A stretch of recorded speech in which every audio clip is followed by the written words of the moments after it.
बच्चाहरू रोएको बेलामा नझपारिकन, गाली नगरिकन, नपिटिकन कन्ट्रोलमा ल्याउने 3टा उपायहरू। सर्वप्रथम त तपाईँले बुझ्नुपर्छ कि केटाकेटीलाई जब तपाईँले हकार्नुहुन्छ, गाली गर्नुहुन्छ, यसले गरेर उनीहरूलाई चाहिँ त्यो खासमा कन्ट्रोलमा त ल्याएको हुँदैन, डर मात्र लगाएको हुन्छ होइन। कन्ट्रोलमा ल्याउनको लागि छुट्टै टेक्निक युज गर्नुपर्ने हुन्छ। त्यो हो नम्बर 1, इमोसनल साथी बनिदिनुहोस् उनीहरूको। त्यो बेलामा इमोसनल डिस्ट्रेस भएको हुन्छन् केटाकेटीको। इमोसनल डिस्ट्रेस भएको बेलामा केटाकेटीलाई चाहिन्छ तपाईँको साथ, त्यति मात्र चाहिएको उनीहरूलाई गाली पनि चाहिएको छैन, पिटाइ पनि चाहिएको छैन। तपाईँले इमोसनली उसलाई कन्ट्रोलमा ल्याउनु होइन।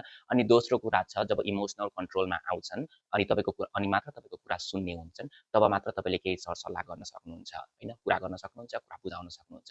तेस्रो कुरा छ, जबसम्म केटाकेटी शान्त हुँदैनन्, उनीहरूको मन प्रफुल्ल हुँदैन, तबसम्म साथ नछोड्नुहोस्। त्यो पुरै कन्ट्रोलमा आएर तपाईँले पुरै साम्य पारेर मात्र छोराछोरीलाई छोड्नु होला होइन भने तपाईँको त्यस्तै अवस्था आउँछ, के गर्ने कसो गर्ने, ला कुट्नै पर्यो भन्ने खालको अवस्था आउन सक्छ होइन।